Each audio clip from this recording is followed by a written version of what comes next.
I'm on the Invicta 2 card in Kansas City, July 28th, and I fight Shayna Baszler. Just settling everything from the last fight that kind of went really wrong. So just getting rid of some of the old stuff that's going on and refocusing on a new fight. It's kind of been a little bit more of my struggle for this training camp. But so far I've been injury-free, knock on wood, and been getting really great training partners, so I feel excellent.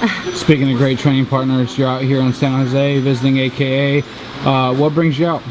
I know Daniel Cormier and Mo Lawal from our wrestling days, so basically I just call people up that I know from wrestling, and I'm like, hey, can I come train at your gym? You know, and I know that I can come out there and get good, hard training and safe training, and they'll help me out as much as they can and take care of me, and that's like a huge thing that wrestling family extends a lot farther than just the wrestling world, so it's good.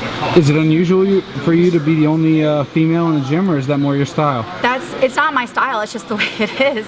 Like typically everywhere I go, like I walked in, I'm the only girl, and I'm like, oh, okay. Like it's probably a little more unusual if I came in and there were like half as many girls as guys. I'd be like, oh my God, people that are as strong as me and as, you know, like quick as me, not faster and stronger. This is awesome. I'm extremely hard on myself when it comes to where I am and where I want to be. I'm a avid technician, so I really pick myself apart, but I'm always a fan of Megumi Fuji. I love like Jessica Ai. Her stand-up is just top-notch. Let's see, who else do I like? I love Lisa Ellis, you know, like a very tough girl, very well-rounded. I'm trying to think, because it's mostly like outside of my weight class. I like, let's see, I'm trying to think of other girls that I make sure that I watch when they're on. I think that's, I mean, I watch other girls, but I'm drawing a blank. Is Ronda Rousey or Chris Cyborg on that list?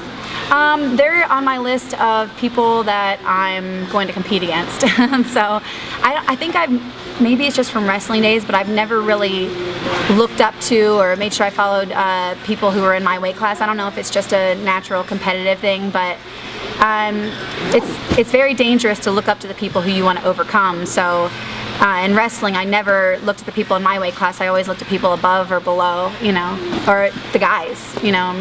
I actually have like a ton of more guys that I watch just because some of the things they do are unbelievable. You know, I have so much respect for it as an athlete. I think that, you know, it was really good, the dominant era that Chris Cyborg had. I really wish it was because of, you know, doing the right things and work hard and not because of performance enhancing drugs. Not to say she probably didn't work hard too, but you know, I think it just taints it and it takes away from her dominance, you know, knowing that she cheated.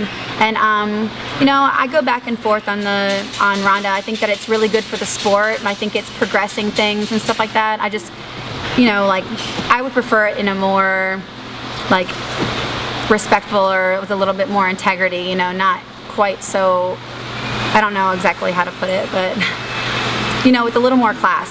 So, you know, you can say, I think I'm better than someone. You can say that, you know, I have great skills, but you don't have to cut other people down, you know, to make yourself bigger. So, like, I don't really follow it as much, but, you know, like, when I was on Twitter before, I caught wind of the whole, like, calling out Misha's boyfriend. And, I mean, that's never going to happen. I could call out Fedor right now, and that's never going to happen. You know, I could say whatever I want, but, you know, it's just, I think that's kind of a little bit more ridiculous. Like, say what you want about the girl you're going to compete against, you know, say, I'm better than her, you know, I've done these things, I've worked harder, I've been doing it longer, whatever, but to call out a guy, you know, that fight's never going to happen and nobody wants to see it. I just think it's kind of more on the ridiculous side.